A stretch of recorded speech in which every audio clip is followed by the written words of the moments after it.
my name's Amelia Long. I'm a researcher here at ASPI and an editor of our blog, The Strategist.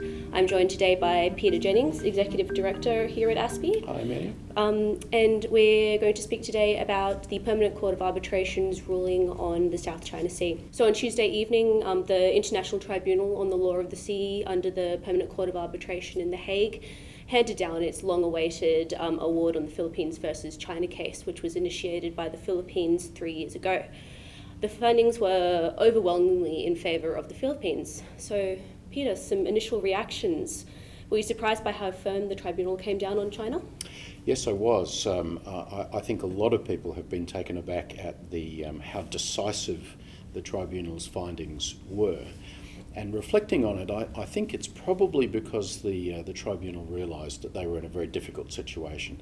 From the very minute the Philippines brought the case to them, the Chinese said that they weren't going to recognise the authority of the tribunal and they weren't going to cooperate in any way, and they set out various reasons why they were taking that approach.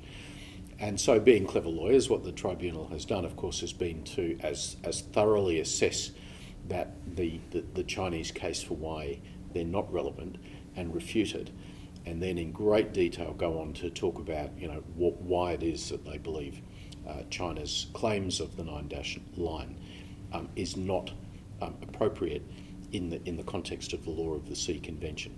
So this is more than just your average sort of line ball legal case. It is an absolute condemnation of China's position, and I think it's something that Beijing is going to find very hard to deal with in terms of the international reaction. So how do you think that Beijing is likely to respond in terms of what it does in those disputed areas, now that we actually do have a clear ruling? Well, there'll be a public response, and then there will be, I guess, some quiet moments of reflection in terms of the Chinese inner policy circles thinking about, have we gone too far? At least as far as the public response is concerned, I think that President Xi is now locked into a course of action to very stridently claim Chinese sovereignty over the 90% of the South China Sea. And that's because there's been such a head of steam built up in terms of Chinese nationalist sentiment that Xi's ability to walk away from that and to say, well, now we're going to take a somewhat more moderate approach, I think is very difficult.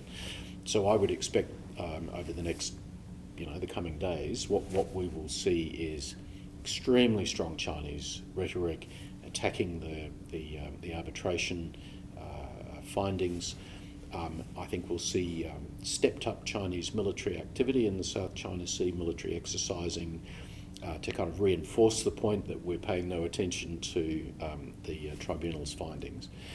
And probably something that will be less visible will be a sense of China quietly asking itself the questions, wow, have we gone too far? How do we now back away from this situation? What implications do you think the ruling will have for other claimant states in the South China Sea, given that it doesn't actually award sovereignty to either of the claimants? I think it will probably lend confidence to a number of the other claimant states because they will be able to sort of calibrate their own position relative to what's now been determined with regard to the Philippines. And broadly speaking, that should make it clear where there is scope for states to assert 200-mile economic zones. And it also makes it clear where they will not be able to make sovereign claims based on building platforms on rocks and things of that nature. So we may get a slightly more confident ASEAN approach coming out of this, although they will also be listening very carefully to any sense of Chinese sabre rattling, if I can call it that. And probably just wanting to know where is the US going to be, what will our major friends, Japan, Australia, be saying and doing. So I would say a bit more ASEAN confidence, but still not a lot of certainty about how they can move forward. So the US is in a position where it really can't ignore the significance of the ruling. It's been asserting its right to freedom of navigation in the region, particularly strongly for the last 18 months. So do you expect US actions in the region will change significantly after the ruling? Yes, I think that this probably is now going to be a tipping point for the Obama administration. They will feel a sense of happiness that it's not just Washington that's talking about these issues, that we've now got the the International Tribunal at The Hague has really come out firmly. From a military point of view, we've also got a significant American military presence in the region or nearby in the form of 2 aircraft carrier battle groups, which is not something to get trivial about if you're China. So I think we'll see a strong showing of US force in the region asserting a right of freedom of navigation and overflight. And I would imagine that they will also be coming to the allies, including Australia, to say, well, what are you guys going to do now? Yeah, so you wrote this morning on The Strategist that you expect that we'll be receiving a phone call from the White House fairly soon. It may have happened already. For all I know, I think that seems to me to be likely because America has an interest in making sure that it's not just them, that they've got the allies. Now, both Australia and Japan, to some extent, have been maintaining the line that it's difficult to be too assertive with freedom of navigation operations in the middle of election campaigns. So, of course, we've only just gotten through our own election campaign, and over the weekend the Japanese just concluded their vote in the upper house of the Diet. So all of a sudden we've lost that excuse for inactivity.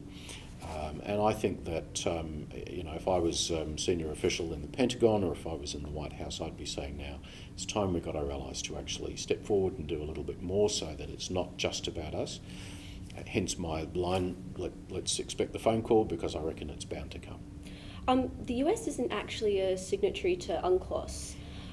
Surely this will weaken their position as they are making those requests to allies, and also it'll weaken their position on putting pressure on China to actually adhere to the tribunal's ruling. It really doesn't help the American position, and in fact there's a real irony here because here we have a situation whereby America is not a signatory to the Convention on the Law of the Sea, even though it behaves and respects what the legal requirements of the convention are.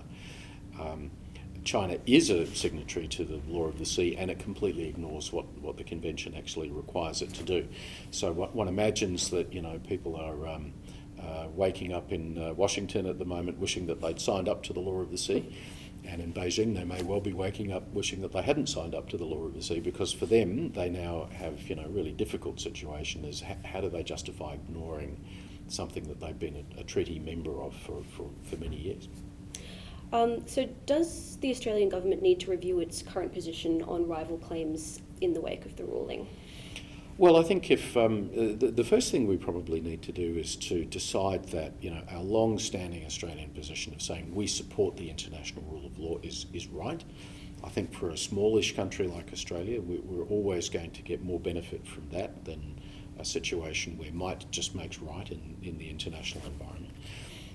And if we take that view, that means to say we need to take seriously the findings of the arbitration court and basically acknowledge what that says about the lack of solidity of China's claim and the relative strength of the Philippines' position. So this is the time for us to, I think, sort of revise the talking points that Julie Bishop and others have been using for the last 12 months or so about not making any judgments on claims. We now have some legal advice from the Arbitration Commission on how to think about these things. And more particularly, I think what we need to do is to back up our assertions about the importance of freedom of navigation by actually freely navigating with an Australian naval vessel through the region.